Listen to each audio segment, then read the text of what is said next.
안녕하세요. 요즘 혁신하면 다들 뭘 떠올리시나요? 아마 대부분 AI, 인공지능을 생각하실 거예요. 하지만 그 거대한 AI 혁명을 가능하게 하는 보이지 않는 설계도가 있다는 사실 알고 계셨나요? 바로 디지털 엔지니어링입니다.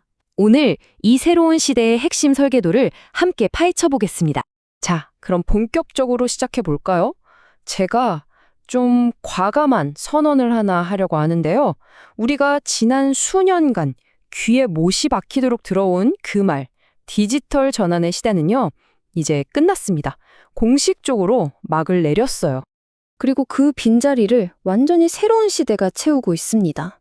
바로 AI 전환의 시대입니다. 이건 그냥 새로운 소프트웨어로 설치하는 그런 차원의 이야기가 아니에요. 우리가 제품을 상상하고 설계하고 만들고 사용하는 그 방식 자체를 완전히 정말 뿌리부터 바꾸는 엄청난 패러다임의 변화인 거죠. 아니, 그럼 이런 엄청난 변화 속에서 우리는 뭘 어떻게 해야 할까요? 어떻게 해야 길을 잃지 않고 제대로 된 제품, 성공하는 제품을 만들 수 있을까요? 바로 이 질문, 이게 오늘 우리가 함께 풀어가야 할 숙제입니다. 좋습니다. 그럼 첫 번째로 이 새로운 시대를 위한 엔지니어링이라는 게 대체 뭔지 그 개념부터 확실하게 짚고 넘어가 보죠. 디지털 엔지니어링, 말이 좀 어려워 보이지만 핵심은 아주 간단합니다. 제품의 기획부터 폐기까지 그 전 과정을 현실 세계가 아니라 디지털, 그러니까 가상 세계에서 먼저 다 해보는 거예요. 시뮬레이션으로요. 핵심은 이거예요. 현실에서 쇠를 깎기 전에 가상에서 완벽하게 만들어 본다. 이게 예전 방식이랑 비교해보면 차이가 확 느껴지실 거예요. 옛날엔 어땠죠? 일단 만들어요. 아니네? 부수고 또 만들고. 시간, 돈 엄청 깨졌죠. 데이터는 또 어떻고요? 설계팀, 생산팀 다 따로 놀았잖아요. 근데 이젠 모든 게 디지털 공간에서 시작되는 겁니다. 시뮬레이션은 수천, 수만 번도 순식간에 돌릴 수 있고요. 모든 데이터가 하나의 파이프라인으로 쫙 연결돼서 유기적으로 흐르는 거죠. 자, 그럼 이 디지털 엔지니어링을 제대로 써먹으려면 그 구조를 알아야겠죠? 핵심 프레임워크가 있거든요. 바로 5가지의 필수적인 공간에 대한 이야기입니다. 이 프레임워크를 보통 무한 루프, 그 모비우스의 띡처럼 생긴 모양으로 그리거든요. 왜냐하면 제품 개발 과정에서 정보가 한번 흐르고 끝나는 게 아니라 계속해서 돌고 돌면서 서로 영향을 주고받는다는 걸 보여주는 거죠. 단절이 없다는 뜻입니다. 이 무한 루프의 가장 중심, 그러니까 심장이라고 할 수 있는 곳에 정말 중요한 공간이 하나 있습니다. 바로 엔티티 X라는 곳인데요.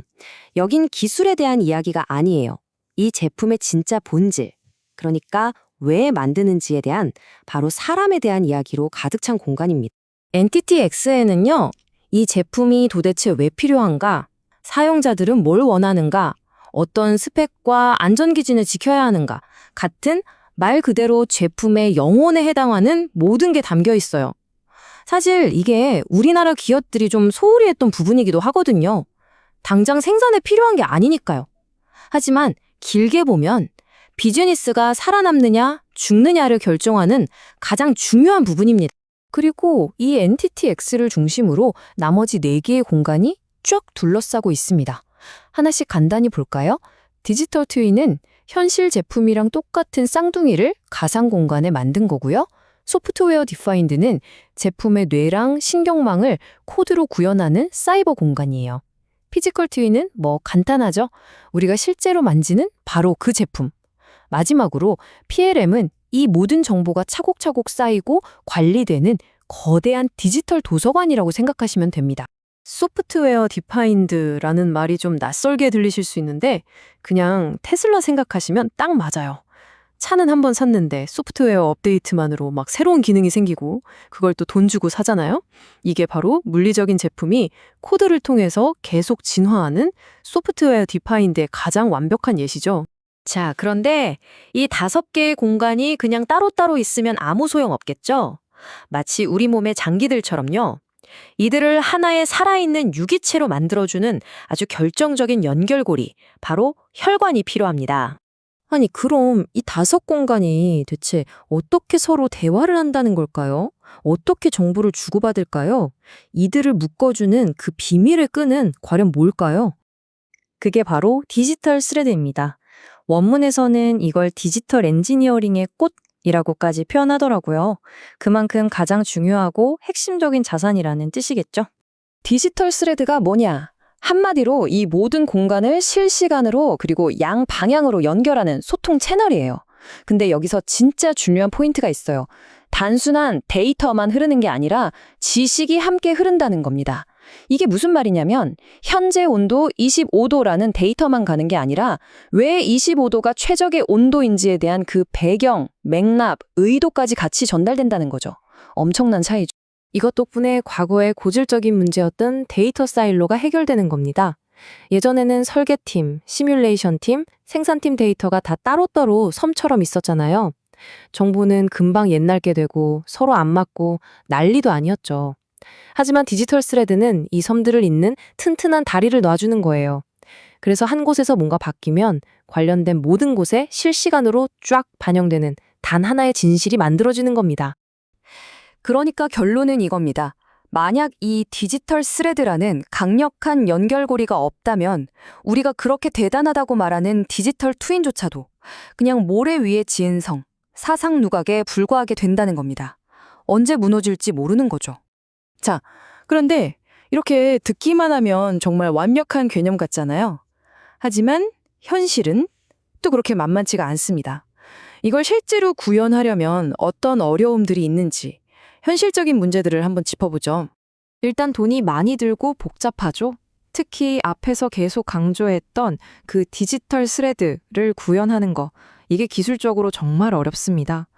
그리고 또 수십 년간 일단 만들어보자는 문화에 익숙했던 조직 문화를 바꾸는 것도 큰일이고요. 이걸 제대로 할 줄 아는 전문가도 부족하고 기존에 있던 낡은 데이터 시스템들을 극복하는 것도 문제고 심지어는 이 용어 자체를 다들 제각각 다르게 이해해서 혼란이 생기기도 합니다. 보잉의 사례가 우리에게 주는 교훈이 아주 큽니다. 디지털 모델만 너무 믿고 실제 물리적인 검증을 소홀히 했을 때 어떤 위험이 닥칠 수 있는지 보여줬죠. 디지털로 가는 건 맞는데 너무 성급하게 현실을 외면해서는 안 된다는 아주 중요한 경고입니다. 자, 이제 거의 다 왔습니다. 그렇다면 이 모든 이야기의 진짜 핵심은 뭘까요? 우리가 궁극적으로 붙잡아야 할 것은 무엇일까요? 가장 중요한 결론은 이겁니다. 디지털 엔지니어링은요, 그냥 새로운 기술, 멋진 툴을 도입하는 게 아니에요. 그 본질은 우리가 어쩌면 잊고 있었을지도 모르는 우리 제품의 근본적인 목적, 그 존재의 이유, 바로 엔티티 X를 다시 찾아가는 여정이라는 겁니다. 그래서 마지막으로 여러분께 이 질문을 던지고 싶습니다. 우리는 과연 어떻게 만들 것인가에만 너무 몰두한 나머지 정작 가장 중요한 질문, 이걸 왜 만들어야 하는가를 잊고 살았던 건 아닐까요? 디지털 엔지니어링은 바로 그 왜라는 질문에서 모든 것을 다시 시작하라고 우리에게 말해주고 있습니다.